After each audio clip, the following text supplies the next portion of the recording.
নমস্কার, আমি ডায়েটিশিয়ান শ্রেয়া চক্রবর্তী।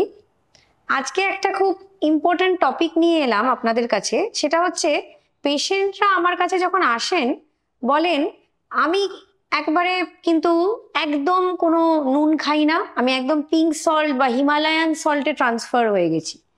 তো এই যে সল্টে আপনারা ট্রান্সফার হয়ে যাচ্ছেন, এটার কারণটা হচ্ছে যে আপনারা কাঁচা নুন বেসিক্যালি খেতে চান। তো এই কাঁচা নুন খাওয়ার কনসেপ্টে এটাই বলতে চাই, যাদের ব্লাড প্রেশারের সমস্যা আছে, বা ধরুন যাদের কিডনি পেশেন্ট, বা এমনি জেনারেল যে কোনো মানুষ যারা ওভারওয়েট বা ওবিসিটির শিকার, তাদের সকলকেই কিন্তু নুন জিনিসটা কিন্তু কম করে দিতে হবে। ইভেন যে জিনিস আপনার শরীরের জন্য ভালো, সেটাও আপনি অনেক খেয়ে যাচ্ছেন, সেটাও কিন্তু ঠিক জিনিস নয়। তো সেই জন্যে এই পিঙ্ক সল্ট, যেহেতু আপনারা ভাবছেন যে এই যে মার্কেটে যে আয়োডাইজ সল্টটা অ্যাভেলেবেল, সেটা তো আমরা খাচ্ছি না, দ্যাট ইজ টেবিল সল্ট, সেটাকে আমরা টেবিল সল্ট বলেই চিনি। তো সেটা তো খাচ্ছি না, আমি পিঙ্ক সল্ট খাচ্ছি, বাবা আমি অনেক ভালো থাকবো। কিন্তু এটা বারবার আমি মনে করিয়ে দিতে চাই যে পিঙ্ক সল্ট খান, আপনারা রক সল্ট খান, আপনারা টেবিল সল্ট খান, যেটা আমাদের নর্মাল মার্কেটে আয়োডাইজ সল্ট পাওয়া যায় সেটাও খান, প্রত্যেকটাতে কিন্তু সোডিয়াম আছে। আর সোডিয়াম ছাড়া কোনো সল্ট হয় না। হ্যাঁ, মাপকাঠি কম বেশি হতে পারে সোডিয়ামের, কিন্তু যতটুকু আমার জ্ঞান আছে তার মধ্যে যেটা মনে হয় যে প্রত্যেকটাতেই সেমই সোডিয়াম থাকে। এবার অন্য কোনো মিনারেলস বা অন্য কোনো জিনিস হয়তো কম বেশি আছে, যেরকম টেবিল সল্ট ধরুন, আমাদের আয়োডাইজ সল্ট যেটা, সেটা স্পেসিফিক্যালি ওটাকে ফর্টিফিকেশন করা হয় আয়োডিন দিয়ে, সরি। আয়োডিনের কাজটা কি? এটা আমাদের থাইরয়েড গ্ল্যান্ডকে ঠিকঠাক রাখে। মানে থাইরয়েড গ্ল্যান্ড থেকে যে দুটো হরমোন সিক্রিট হয়, সেগুলো ক্রিয়েট করতে, মানে T3 T4 হরমোন ক্রিয়েট করতে কিন্তু এই আয়োডিনের একটা বড় রোল আছে। তো সেজন্য একদম যে আপনারা আয়োডাইজ সল্ট বাদ দিয়ে দেবেন, একদম মানে রেগুলার আপনারা পিঙ্ক সল্টেই রান্না করছেন, ফলে দিয়েও পিঙ্ক সল্ট খাচ্ছেন, সেটাও কিন্তু স্বাস্থ্যের জন্য ভালো নয়। মানে আমাদের গভর্নমেন্ট থেকে এই ফর্টিফিকেশনটা করা হচ্ছে সল্টে, তাহলে বুঝতে পারছেন তো কতটা গুরুত্বপূর্ণ। আমাদের রান্নাতে কিন্তু অল্প পরিমাণ হলেও আপনাকে টেবিল সল্ট, মানে যেটা আয়োডাইজ সল্ট দিয়েই খাওয়াটা সবচেয়ে বাঞ্ছনীয়, আপনার স্বাস্থ্যের জন্য ভালো।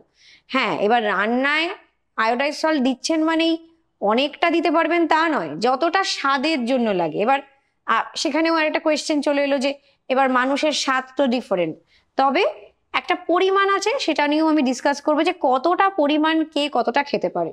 তো আজকের বুঝতেই পারছেন যে একটা গুরুতর আলোচনা, যেটা হচ্ছে নুন আদৌ কি খাওয়া যায়, কতটা খাওয়া যায়, কারা কারা খেতে পারবে বা কারা কারা খেতে পারবে না। আর খেতে পারবে না তো এরকম হয় না, অল্প খেতে হবে। আর নুন ছাড়া আমরা জানি যে বেসিক আমাদের খাবার দাবারের স্বাদই হবে না। তবে জেনে অবাক হবেন, প্রত্যেকটা খাবারের মধ্যে কিন্তু একটু হলেও সল্ট থাকে। মানে আপনি যদি কোনো খাবারে নুন ছাড়া রান্না করেন, আপনার কিন্তু খুব একটা মনে হয়, এটা সবটাই একটা আমাদের মস্তিষ্ক জনিত বলা যেতে পারে। মানে আপনারা নুন ছাড়াও রান্না খেতে পারেন, সেটা কিন্তু স্বাস্থ্যের পক্ষে সবচেয়ে ভালো। ইভেন যখন নিউবর্ন বাচ্চা জন্মায়, তখন কিন্তু বলা হয় যে তারা যখন আস্তে আস্তে তাদের উইনিং, মানে তাদের সলিড ফুড দেওয়া শুরু হয়, তখন কিন্তু বলা হয় যে একদম নুন চিনি ছাড়া খাবার দিন। এটার কারণ হচ্ছে এটার শরীরটা অনেকটা ভালো থাকে। মানে নুন আমাদের শরীরে ওয়াটার রিটেনশন করে, তো যাতে জলটাকে ধরে রাখা যায়, সেটা একদিক থেকে ভালো। কিন্তু বেশি নুন খেলে কিন্তু এই জলটাই বেড়ে গিয়ে একটা ইনফ্ল্যামেশন তৈরি করতে পারে শরীরে, যেটা কিন্তু আলটিমেটলি শরীরের জন্য ভালো নয়। ঠিক আছে, বাচ্চাদের জন্য তাও ঠিক আছে, আমরা ধরে নিলাম। কিন্তু যারা আস্তে আস্তে বয়স বাড়ছে, যারা মধ্য বয়স্ক বা যারা 60 ঊর্ধ্ব, তাদের কিন্তু অবশ্যই এই নুনের মাপকাঠি মেনে চলাটাই সবচেয়ে বাঞ্ছনীয়। কারণ মোস্টলি দেখা যায় সবারই ব্লাড প্রেশারের সমস্যা আছে, আর এই সোডিয়াম তো ইজ ভেরি ইম্পর্টেন্ট এই ব্লাড প্রেশারের রেগুলেশনটাতে। মানে বেশি নুন খেয়ে নিলে কিন্তু আপনাদের যাদের হাইপার টেনশন, মানে ব্লাড প্রেশার ওঠানামা করতে থাকে, তাদের কিন্তু হট করে ব্লাড প্রেশার একটা বেড়ে যেতে পারে, সেটা কিন্তু আদৌ স্বাস্থ্যের জন্য খুব একটা ভালো জিনিস নয়। তো সেজন্য নুনটাকে মেপে চলাই ভালো। মানুষের মুখের স্বাদ তো ভ্যারি করে, কিন্তু WHO দ্বারা একটা নির্ধারণ করা হয়েছে যে এই নুন কতটা একজন মানুষ সারাদিনে খেতে পারে। সে বয়স যাই হোক, হ্যাঁ, এবার রোগ ব্যাধি আলাদা, কিন্তু একজন নর্মাল মানুষ যার কোনো সেরকম রোগ হয়তো নেই, তাহলে সেই মানুষ কিন্তু ম্যাক্সিমাম সারাদিনে 5 গ্রামের বেশি নুন খেতে পারবে না। মানে 5 গ্রামের কম হলেই ভালো। এবার 5 গ্রাম বলতে আমরা একটা টিস্পুন ধরতে পারি। তাহলে এই টিস্পুন মানে হচ্ছে, একটা টিস্পুন নুন হচ্ছে আপনার সারাদিনের নুনের ইনটেক। এর থেকে আপনারা হয়তো দেখবেন আপনারা বেশিই খেয়ে ফেলছেন। তো এটা যতটা সম্ভব, এবার হাতের মাপ বোঝা যায় না, অনেকের বাড়িতেই রান্নার কুক রাখা আছে, তো সেজন্য হয়তো সবসময় সেটা নিয়ন্ত্রণ করা যায় না। তবে যতটা সম্ভব নুনকে নিয়ন্ত্রণ করে চলুন। আর যদি দেখেন যে রান্নায় একটু বেশি দরকার পড়ে যাচ্ছে, তাহলে কাঁচা নুনটা একদমই অ্যাভয়েড করে দিন। ডিরেক্ট নুন যত না খাবেন সেটা আপনার জন্য ভালো। সেটা আপনার কোনো রোগ ব্যাধি নাও থাকতে পারে, সেটা তো ভালো ব্যাপার, তো সেটাকে আরো ইনভাইট করবেন না এই বেশি নুন খেয়ে। এরপরে হচ্ছে, ধরুন আপনি কিডনি পেশেন্ট বা আপনার ব্লাড প্রেশারের সমস্যা আছে, তাহলে কিন্তু 2.3 গ্রামসের বেশি নুন আপনি সারাদিনে খেতে পারেন না। তাহলে মোটামুটি হাফ টিস্পুন নুন আপনার সারাদিনে দরকার হবে। ইভেন অনেকের ক্ষেত্রেই কিডনি পেশেন্টের নির্ধারণ করা হয় তার ইউরিয়া, তার এসিআর, বিভিন্ন টেস্ট আছে, ক্রিয়েটিনিন, সব দেখে কোন লেভেল অফ রেনাল হেলথে উনি বিলং করছেন সেটা দেখে কিন্তু তার নুনের পরিমাণ নির্ধারণ করা হয়। তো সেই জন্য এটা একজন ভালো ডায়েটিশিয়ান বা আপনার ডক্টর যেটা আপনাকে সাজেস্ট করছে সেই অনুযায়ী আপনারা চলবেন। এরপরে আমি বলবো যে কত রকমের নুন হতে পারে। তো আপনারা কনফিউজড হবেন না, আমি বিভিন্ন নুনের বিভিন্ন উপকারিতা বলবো, কিন্তু তবুও বলবো যে আয়োডাইজ সল্টটা আপনাদের রেগুলার রান্নার জন্য কিন্তু রাখতেই হবে। 1 নম্বর হচ্ছে টেবিল সল্ট, যেটা হচ্ছে আয়োডাইজ সল্ট। এটা মেনলি খুব রিফাইন্ড হয়, তো এটা আমাদের রেগুলার রাখতেই হবে। অল্প পরিমাণের হলেও রেগুলার রান্নাতে ইউজ করতে হবে, তবে কাঁচা ডেফিনেটলি খাওয়া যাবে না। এরপরে চলে আসছে সি সল্ট। এটা একটু লেস রিফাইন্ড হয়, আর এর মধ্যে নানান রকম মিনারেল কন্টেন্ট বেশি থাকে টেবিল সল্টের থেকে, কিন্তু এটা বলতে চাই এর মধ্যে কিন্তু sodium content same as table salt. এরপর হচ্ছে হিমালয়ান সল্ট। এই হিমালয়ান সল্টে ম্যাগনেসিয়াম আর পটাশিয়াম খুব কম মাত্রায় থাকে, তো সেটার কিছু বেনিফিটস আপনারা পেতে পারেন, বাট সোডিয়াম কিন্তু এর মধ্যেও আছে। এর পর হচ্ছে কোশার সল্ট। এই কোশার সল্টও খুব লার্জ ক্রিস্টালস ফর্মে হয়। এগুলো অল্প মাত্রায় দিলেই মনে হয় আপনার নুনের কাজটা হয়ে যায়, কিন্তু সোডিয়াম এর মধ্যেও টেবিল সল্টের মতনই থাকে। তো সেই জন্য বুঝতে পারছেন তো যে সব নুনেই কিন্তু সোডিয়াম থাকে, কম বেশি নয়, মোটামুটি একই কিন্তু।